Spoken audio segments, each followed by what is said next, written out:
سبحان الله وحمده ربنا ولك الحمد والشكر. الله أكبر.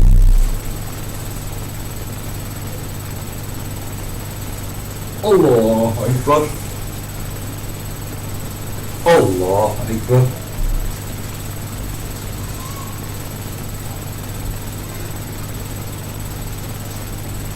الله أكبر.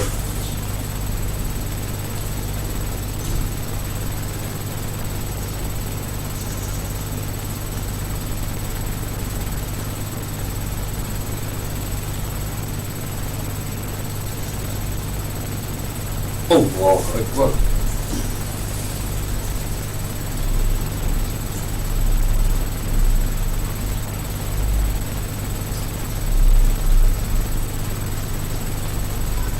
الله أكبر.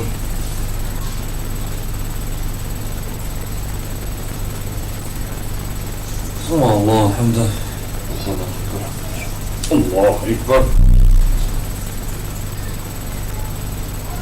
الله أكبر. الله أكبر.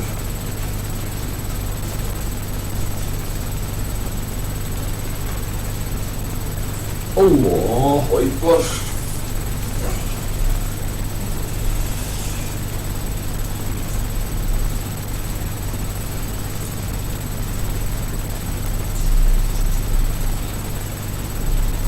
الله أكبر.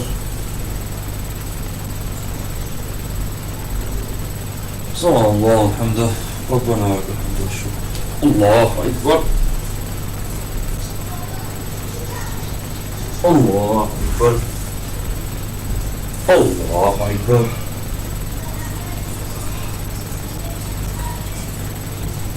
الله أكبر.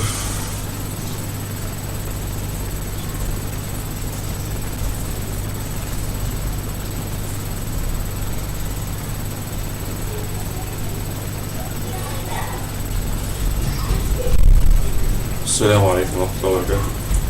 السلام عليكم ورحمة الله وبركاته.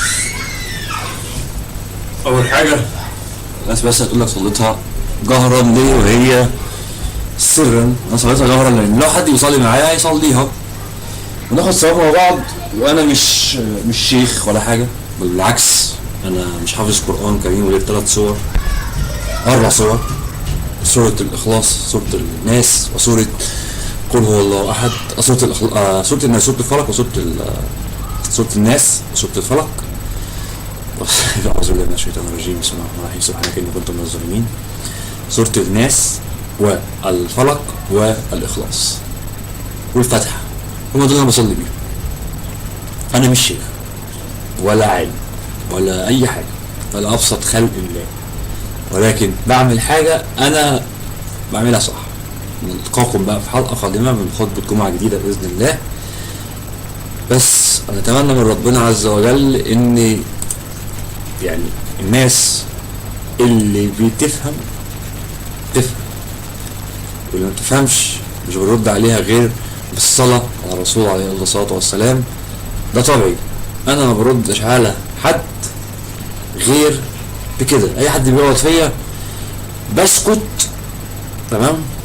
أول حاجة بسكت، وبعد كده برد عليه بطريقة تانية، بقول له طب عليه الصلاة والسلام، طب حاضر أنا آسف، بس عليه أفضل الصلاة والسلام. وربنا يجازيكم بخير ويجازينا خير، ونتعلم إحنا حاجة كويسة. واللي عنده وقت وعنده علم، أنا ما عنديش العلم ولا الوقت، حضرتك عندك العلم وعندك الوقت، تروح المعهد، اتفضل روح المعهد، تواصل مع الدكتور. مش عايز تتواصل مع الدكتور، كلمني على رقم خاص هدخلك في المجموعة بتاعة اللي عايز ينضم للمعهد من جميع دول العالم. ولكن جميع دول العالم دي عشان المحتوى على اليوتيوب، لكن ازاي هتخش دي هتبقى مع الدكتور، هو هيقول لك ازاي. المحاضرة عندك وموجودة، تتفرج عليها في الوقت اللي انت عايز تتفرج عليها.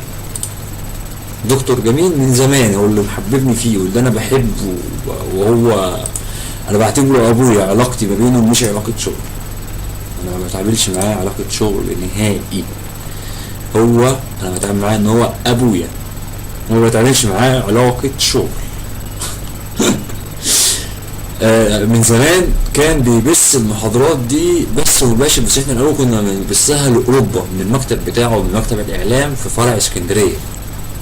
ولكن لظروف احنا دلوقتي بقينا نبث المحاضرات من هنا، من البيت عندي. انا بقيت ابثها، هو بيعمل من عنده، بقيت ابث من عندي، بس على قد ما بقدر، لان الحال زي ما انتم عارفين احنا على قد ما بنقدر.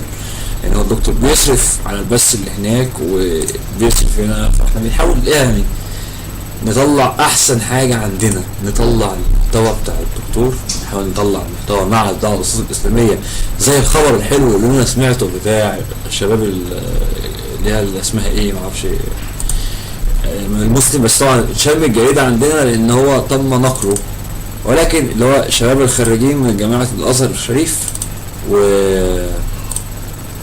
اسمه ايه ده، انا معلش مش مركز، بس بتطلع كذا حاجة. هو شباب اتخرجوا قال لك علشان يبقى نشر الدعوة في منصات التواصل الاجتماعي للازهر الشريف. احنا عايزين فعلا الازهر الشريف هو منارة العلم في الاسلام، ومن زمان انا بقول ان الازهر الشريف منارة العلم في الاسلام، بلاش نجري ورا شوية مدعين. وتعقيبي طبعا على جزء الدكتور جميل احمد علام، وهو استاذي وكل حاجة، بس لما يقول لك هو واحد درس كتابين، هو ده قلة جهله، انه ما عندوش معلومة، وغلطان اساسا ان هو فكر يتناقش على استاذ ودكتور قاري كتب ما لا عد لها ولا حصر. العنوان كاتبه علامات الساعة، لان احنا بنتكلم خلاص في اول المحاضرة عن حاجات من علامات الساعة بتاعت الدكتور محمد علام.